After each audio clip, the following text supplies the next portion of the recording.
Yeah, so our last commissioner is on his way right now, so we'll get started shortly. Thank you for bearing with us with this delay. So should get started within a couple of minutes here. Yeah.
(5:11), and I'm calling this, no, yeah. So sorry I'm late. I totally lost track of time. I'm going to call this meeting to order. Could I get a roll call, please? Christy? Present. Dana? Present. Dan? Present. James? Present.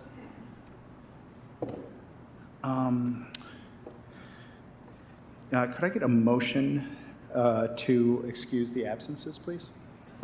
I move to excuse absences of Eric Stuckey and Andrew Grayson. Seconded. All those in favor? Aye. All right. Could I get a motion to adopt the formal agenda, please? I'll move to adopt the formal agenda. Seconded. All those in favor? Aye. All right. And then is it possible to get a motion to approve last meeting's minutes? So moved. I'll second that. All those in favor? Aye. Luis, is it possible to get a reading of the disclaimer?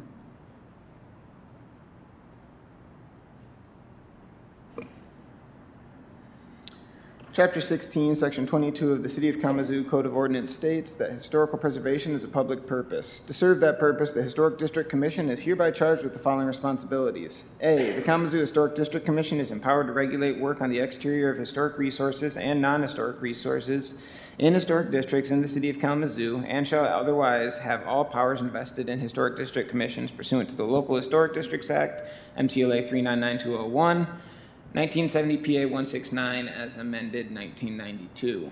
B, to regulate work on resources which, by city ordinance, are historic or non-historic resources located within local historic districts, including but not limited to the moving of any structure into or out of, or the building of any structure in an historic district. The following documents are available in the Community Planning and Economic Development Department located at 245 North Rose Street. These documents will help assist property owners in understanding the responsibilities of owning property in a local historic district. MCLA 399201, 1970 PA 169 is amended 1992, which is the Michigan Local Historic District Act. Code of Ordinances of the City of Kalamazoo, Michigan, specifically Chapter 16, which is Historic Districts. The Secretary of the Interior Standards for Rehabilitation and Guidelines for Rehabilitating Historic Buildings, 1990. Standards and Guidelines for Kalamazoo Historic Districts and Maps of Kalamazoo Local Historic Districts. These documents and maps are also available on the City of Kalamazoo website at www.kalamazoocity.org/historic preservation. Thank you, Luis. Are there any public comments for non-agenda items tonight? Is everyone? No. Okay. I guess moving on to applications. Yeah, and I'll just provide some housekeeping. We are just at our quorum this evening, and I'm sorry about the feedback that keeps coming through the microphone, but since we only have 4 commissioners, that means that a unanimous vote will be needed for any motion to pass. If the applicants would like to elect to postpone their hearing until a later time when there's more applicants, you're more than welcome to do so. And if there's questions, when it's your turn, you can approach the mic and ask them about that regarding that as well. So. Yeah, thank you so much. The first application is 813 West Level. Hello. Hello. I've never done this before, so you have to let me know, I guess, what you're seeking from me. Yeah, if you just want to describe the project and Sure. then we'll probably have a few questions and we're going to ask you questions about it. Yeah, so the project, it was formerly known as Greenbrier. We purchased the property in February. I'm obviously the representative for the owners. I'm the VP of Operations for New Experience Management. Full transparency, when we purchased the property in February, it was not disclosed from the seller that it was in the historic district. I do want to apologize that we didn't do more due diligence than that. Newer management company. I'm not sure what we can do to undone what we've done. Excuse me, but I can assure you that we're here to add value to the community and just keep making Kalamazoo greater and greater. I've lived here my whole life. I've been in this industry for a long time, so I wouldn't work for a company if I didn't believe in the feedback and what they're trying to do with the community. Yeah, thank you so much. Yeah. I feel like the first question I would have is for you, Luis. Like, typically we don't comment on painting, but is it because it's on brick that it's before us? Yeah, so there's 2 components to this project. Half of it is going to be looked at retroactively. I'm sorry, I'm having a hard time hearing you. Oh, sorry. 2 components to this project. One of them is going to be looked at retroactively, which is the paint of the structures, which were previously unpainted, and they are masonry structures, and the other half of it has not happened yet, as far as I understand it, and that's the installation of the signs, correct? Correct, yeah. Yep. When we're looking at the signs, we'll only be considering one portion of that. The addressing and utilitarian aspects is something that's not necessarily our purview to consider when we're looking at, like, addressing might not be the right words, but there's labeling the apartments is not something that we would consider. But when we're looking at the monument sign at the front of the building near the street, that is something that we will be looking at. Then the painting as well. This is a non-contributing structure in the South Street Vine area, local historic district, built in 1965, I believe. So when the historic district was established in 1990, I think would have been this portion. It would not have been 50 years old at that point. That probably led to its non-contributing status. Yeah, thank you for that clarity. Should we tackle the painting first? Does anyone have any questions or comments on the painting? Well, I am going to vote to approve that, but only because it's on a non-contributing building. Gotcha. And just so you know too, it is mineral-based paint, and we will have the signage like illuminated once it's just in production right now. So I'll make sure it's looks pretty and looks very, I guess, formatted with the neighborhood and the community. Gotcha. And coming back to you, Elise, again, because I've in my time here, I haven't seen any questions about painting on brick. It's just because paint doesn't do well on brick that's an issue. Is that why? I think the primary concern that we have from a preservation perspective is that it can create a vapor barrier and you're not going to know what's going on behind that paint anymore. I know that a lot of paints say that they are breathable. Sometimes I'm just still concerned with that. The other thing that this really raises is that it's a much larger, you just added a huge maintenance concern to the entire property now, whereas before brick is really one of the only sidings where there's no natural upkeep besides the pointing. That's a secondary concern that's not necessarily directly affecting the preservation aspect of it, but it's just another thing to consider as you move forward with the property. The biggest thing, though, from our point of view is that it can create that vapor barrier. Water won't be able to come out as easily as it would have before, and it can start to deteriorate the brick at a faster pace. Yeah, thank you. Okay, then does anyone else have a comment about specifically paint? And then if not, then we can move on to questions or comments about the sign. No, I agree with Dana that I'm not really as concerned because it's a non-contributing property in the historic district. All right, well, great. And then would you mind pulling up, Casey, some pictures of the sign?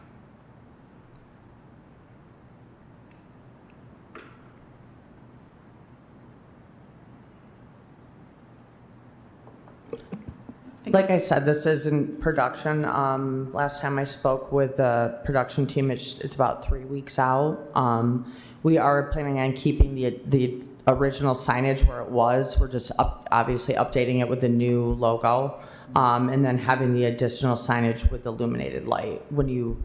I guess, if you're driving up to the property to the left-hand side, you're going to be able to illuminate and see it from the roadside as well as both buildings.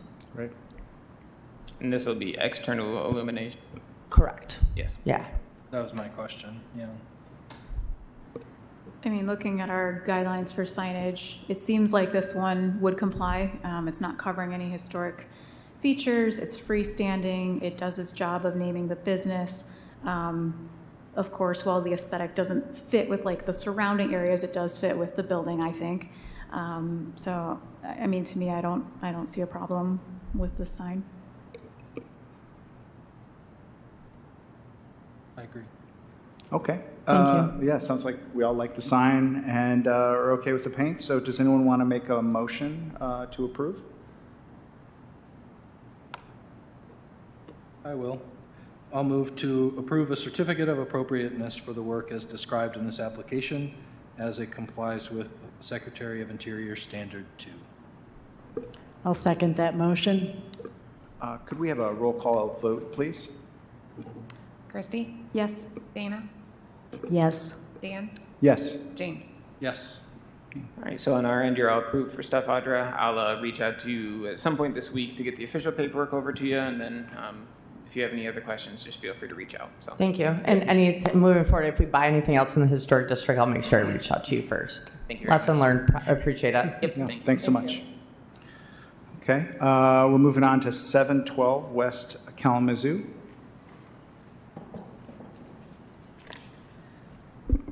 Hello, good evening. Good evening. So I am the owner of 712 West Kalamazoo Avenue. I did know it was a historic district. The fun part about this house, it used to be a rental and has been beat to all 7 different universes and back. So with that said, my partner and I are slowly trying to get it up to where it's a nice home. It's just my partner and I and 4 cats, and so we're trying to make it a single-family home again. The previous owner of the house used to live next door at, what house was that? 716 West Kalamazoo. So every single house that surrounds my house has fiber cement. Mine does not. The bottom half is stucco. The top half is cedar shingles.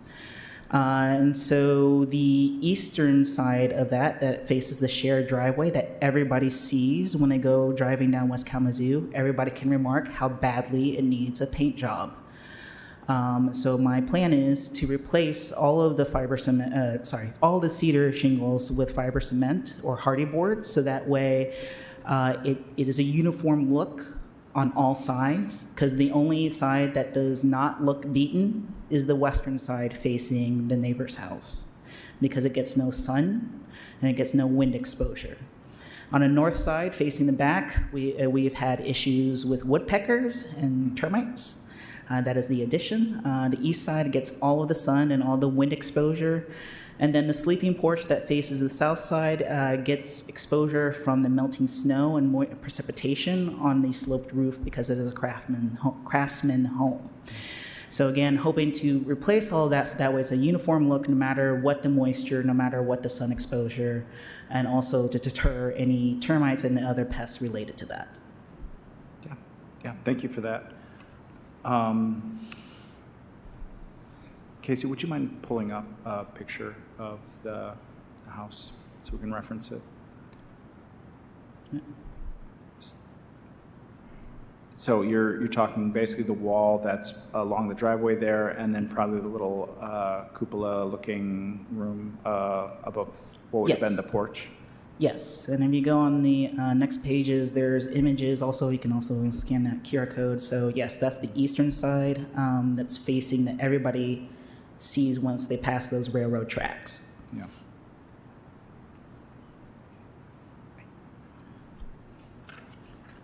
What efforts have been done to restore the existing wood shingles or to prevent further damage to them? Prior to purchasing the house in summer of 2017, nothing as far as I know. Okay.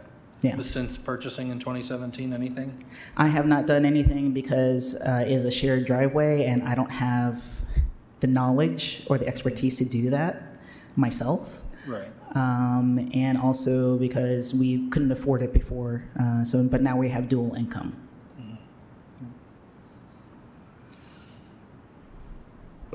I have a question about the trim. It looks like in your application, you're also looking to replace trim materials. Can you speak to that, please?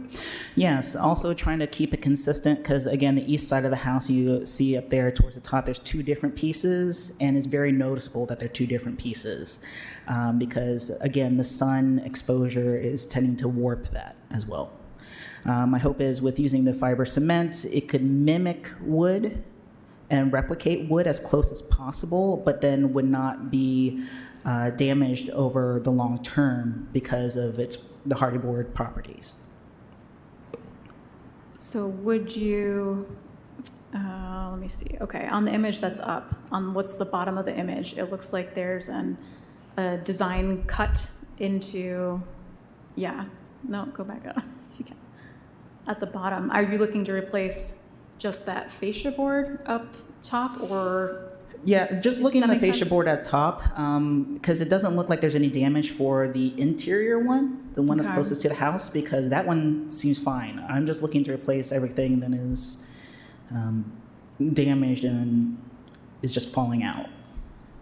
I guess I have a question maybe for discussion among the commissioners about mixing the materials in that soffit area as far as having hardy board and the original bead board that's in the soffit area. I don't know. I don't love the idea of mixing those. And I'd be open to replacing all of it if that makes it more uniform too. I think I would lean the other direction, and it seems like that house is probably around 100 years old, right? 1905, yes. So 125 years old, and the it's actually in pretty great shape still, and I think you would save a lot of money and energy and have a more historic home if you just had a contractor come out and replace the individual shingles and then paint it. And I mean, the sun is beating on that side, but it's also been beating on it since 1905. And I just, I see where it's failed, but that doesn't seem like,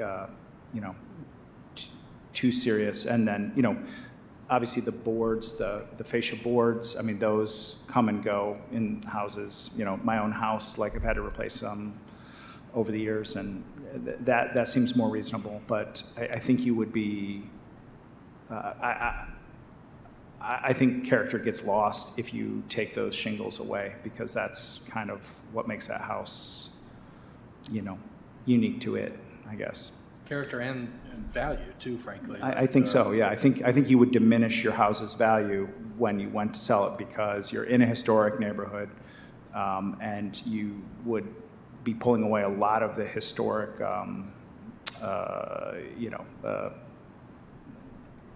it wouldn't be as historic, so it'd be more trouble to get historic tax credits and stuff if you change it too much. So the thing is, I haven't applied for any historic tax credits at all for this house. Okay. None whatsoever, because, again, as I said, I've been working on trying to get it better to where it's a single-family home, which is why it's been a process, and that's, to be quite frank, I don't have the time to do things on my own, because not only do I work full-time, but I'm also a PhD student. Yeah. And so that's the reason why I'm leaning more towards the fiber cement. My partner is a graphic designer and illustrator, so she chose the colors. And so to me, it made more sense to pre-paint the fiber cement and then replace it all, so that way you can just install it in one go, as opposed to occupying the entire shared driveway for however long it takes to paint the second floor. I think the driveway needs to be occupied for the same amount, probably more time if they're taking all the siding off. I don't think that's a factor in the situation. Well, I wanted to clarify that. So you are asking to take off all of the existing siding and replace it. You're not Yes. going to put the siding over it. I tend to agree that's still a lengthy process. It's pretty invasive. And I just wanted to speak to the part of the application that references the neighboring properties that have the cement siding, fiber cement siding. We often talk about trying to consider each individual property. And so I didn't really see the relevance of that. I was curious, however, from Luis's perspective, is there any relevant backstory to that we should be aware of? That somehow all these other properties in the historic district have this? Yeah, and a couple things. I think, cementitious siding has been around for probably since the 30s in one way or another. You'd see it early on with not fiber cement as we know it, but it would be asbestos siding, which also presents a unique challenge. So when we look at 407 Mitchell Place,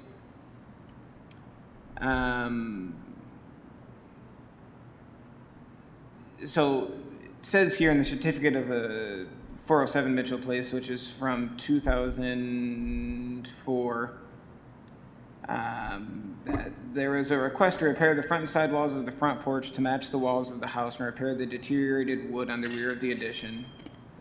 The T111 plywood covering material should be removed and the new siding installed to match the rest of the house. So they were not asking to do the entire thing, but to do an addition. It also says that it appears originally the entire house was covered with stucco, which has been removed and replaced with cement asbestos shingles, which is most likely what's covering 407 then till this day is cement asbestos shingles.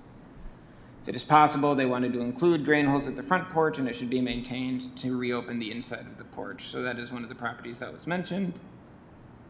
Another one is for 716 West Kalamazoo Avenue. This one, again, was to remove severely deteriorated stucco from the exterior of the property. So they removed stucco that was on there and they put on fiber cement on the property in that one after removing the stucco. A question. Do you anticipate the stucco was not original to that home? I Right, can't yeah. say without Okay. digging in Thanks. more. Regarding the other properties that were mentioned in the application, so we did 407, 716, which leaves 710, West Kalamazoo, and 709 and 715. I didn't find anything on them. I can continue to look if you'd like me to, but again, I do think that the, asbestos siding was kind of what aluminum was to the 60s, and vinyl has been ever since. It was something that folks would put on the properties. Obviously, asbestos presents a very unique challenge when it's applied to a property, and that's not what we're speaking of here, but it has been something that's been around for a while. Hardy board was developed in the 80s, but you'd see things like insul brick or other kinds of siding like that that were around previous, if that answers your question. Yeah, and so all the other surrounding houses have some sort of siding that is not wood, and I'm the only one that does not. From what Luis was reading, it sounds like that was to replace like a decayed stucco more than specific siding, though. And like for example, if the stucco on the bottom part of your house was totally deteriorated, I don't know. I guess that's what I'm. Yeah. So if you don't already know, let me share with you the guidelines within which we are asked to operate. And the local historic guidelines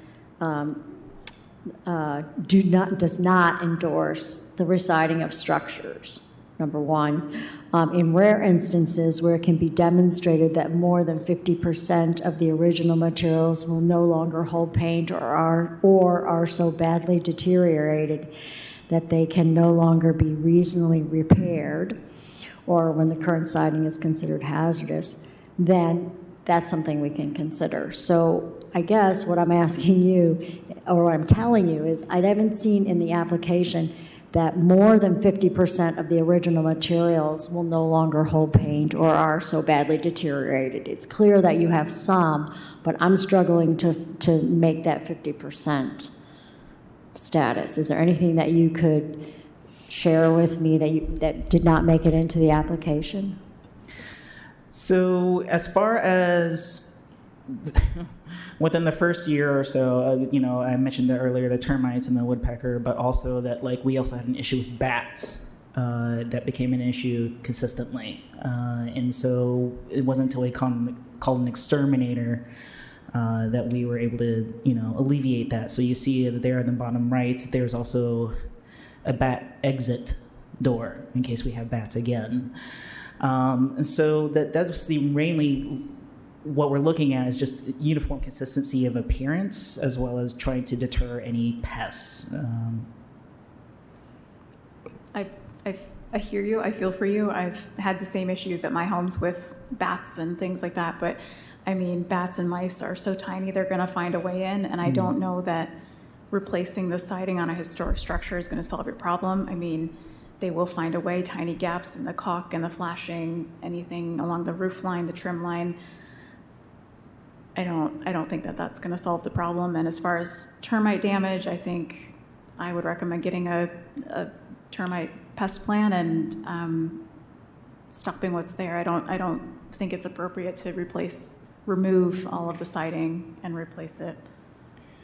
And the big thing pushing us is we have to operate within a certain guidelines. Like we're given a parameter that we don't have, our opinion doesn't really matter, outside of following that guideline. And this is where it's falling in is the damage is there. We see some damage, but it's still well within the realm of renovation to be brought back to stay. And no efforts to renovate have been done in this, since ownership in 2017. Yeah. So that's, I mean, that's kind of, I feel like where I'm at.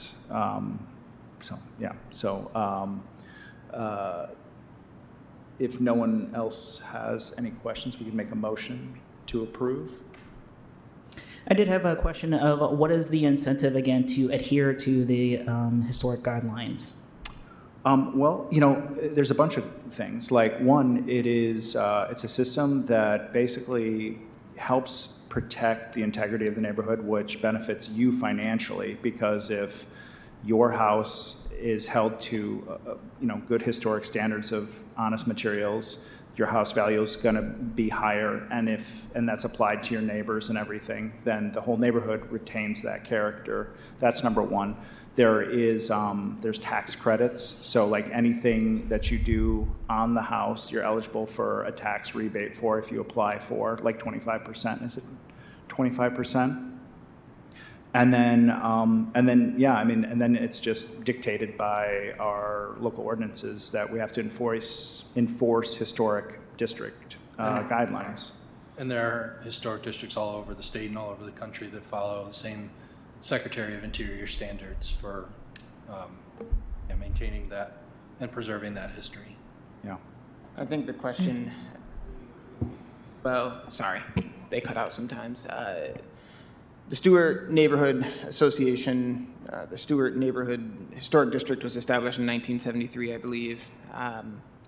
Changes that happened before then, we can't regulate, and obviously I can't retroactively go back and litigate decisions that were made by my predecessors regarding sidings that were put on. We don't consider ourselves to have precedent-setting cases regarding any of the things. It's always on a case-by-case basis.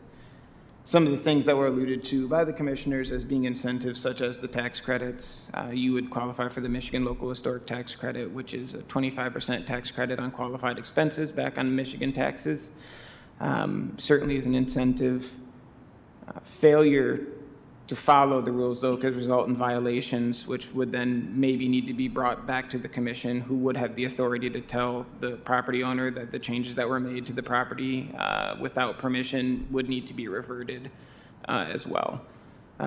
So that's kind of the full gamut of incentives, I guess, from enforcement end of things to true incentives that we're looking at when we're considering local historic districts in Kalamazoo and local historic districts in Michigan. One other that I would add is a study that was done in Kalamazoo about the changes in property values, comparing historic districts with non-historic districts. And what the district coordinator, the historic district coordinator, found in doing that was that those districts that were historic fluctuated indeed with economic ups and downs, but to a much less degree than those houses and properties that were not in the historic districts.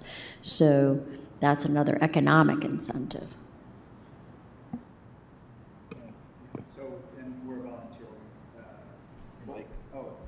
We're a volunteer board that sits here, just basically enforcing the framework that's given to us.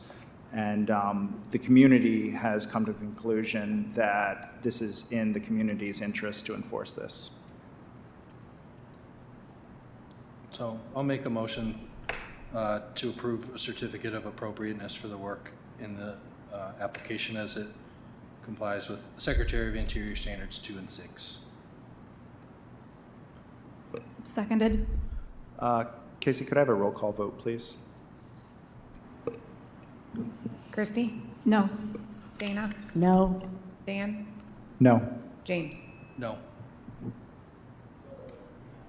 Was denied. I'll be in touch with you tomorrow to send over the paperwork, and then we can continue to stay in touch if you have questions about moving forward with the repairs on the property.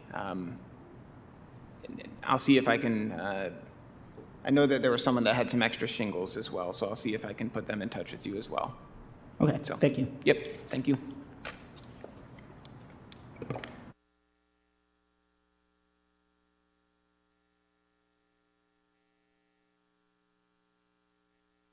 That side is done. Do you have anything in the coordinator's report for us? Not a whole lot. We had a gravestone cleaning that happened on the 30th of June. I can't even remember if I shared it with you guys, so apologies, but I just got another email that came through about another gravestone cleaning that'll be coming up, so I'll share that one with you guys. We had to change the date, because of some potentially rainy weather that was going to be coming in for the first day, so we switched it over to a Sunday. I think that might have impacted the amount of people that were at the actual meeting, but we still had 9 folks show up. I cleaned 2 stones, and it's always a good time, and it's a gratifying thing to see them go from a lot of those stones, especially the older ones, are very soiled, and to see them come back to close to clean is really neat to see. How do you choose which stones get cleaned that day? Usually they just pick a section and you just go and clean whatever stone tickles your fancy, I guess. There's probably more rules about things that you shouldn't do as opposed to what you should do. I won't belabor that point, but if you guys do have questions about gravestone cleanings, especially here in the city of Kalamazoo and our two city-owned cemeteries, let me know. There's a PowerPoint that was put together by Gary Swain of Friends of Kalamazoo's Historic Cemeteries, and I can pass that along. He is the man that's organizing, in collaboration with the Historic Preservation Commission, all of our efforts in gravestone cleanings moving forward. So, again, if you're interested, just let me know. Shoot me an email, and I can shoot one back, or I can just send out the PowerPoint that he put together to everyone. Kind of goes over some of his basic to-dos and not to-dos. And then some like before and after pictures too that are really neat to see the amount of work that can be done on these stones with just some elbow grease, water, and some very gentle cleaners. So, yeah, it's great. And if anyone ever does want to come out, there's no real time obligation. If you just want to come out just to poke around, or you want to just clean one stone or whatever, more than welcome to, and just let me know. And then you can also take this stuff. If you have family nearby that's interred somewhere, you could take it to family plots as well, if you ever want to kind of spruce up some of their stones as well. Yeah, it's funny, I've watched a ton of videos on Instagram Reels of cleaning gravestones, and it's so cathartic to watch it. It is. It is. My shoulder was sore the next day, but it is fun to see that. It's very gratifying.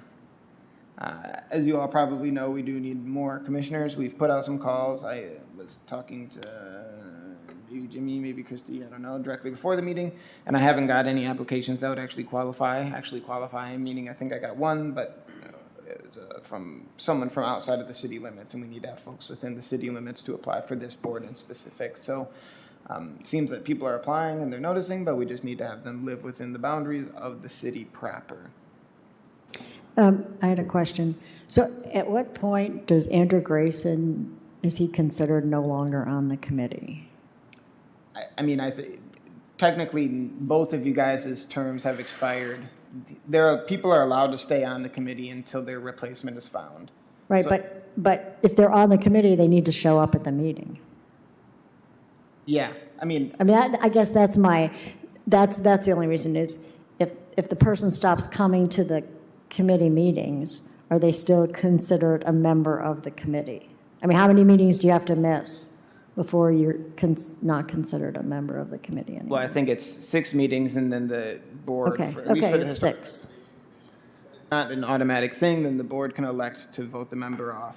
Okay, so it's 6, okay. How many seats are we trying to fill? Because we're also looking for an architect still, or Yeah, no? we're trying to fill 3 seats. 3? Okay. So if people know people, I would love plugs to happen for it. I do ask people all the time. I do too. Okay, I hate to name him on the record. I won't name his name, but there's a person that just moved in around the corner from me who happens to be, I believe, an architect. And he's come here for a historic project on his house. So I think a lot of folks just don't want to. I think that he's been tapped before as well. I'll ask him. Here, so I have another question about that. I have talked to some people, and they're reticent because they are going to be coming to ask permission to do work on their house. Is that? And I don't think that's a thing. I don't think that's a problem. I think we would just they would recuse. They would and- recuse themselves. So okay, That would work. okay. Yeah. So yeah. It is important, obviously, for us to have an actual full board so we can function and we don't need to be scraping by the skin of our teeth, obviously, to get quorum together and then to make these decisions. I don't like to waste applicants' times, and I don't like to this is all just work for me, so if I come down, I live super close, I'm fine. But I know that for applicants, it can be a nerve-wracking process, so I don't It is. not be able to actually have the meeting. So, yeah, that's pretty much all that I have. All of our cases, a majority of our cases have just been Historic District Commission. As Casey probably knows, looking to get complete applications from some other folks, so those kind of stall out for the administrative reviews, but it seems like it's been rather slow right now, which is good and worrisome, I suppose, so. All right, well then, could I get a motion to adjourn? So moved. All those, a second, please? I'll second the motion. All right, all those in favor? Aye. Meeting adjourned.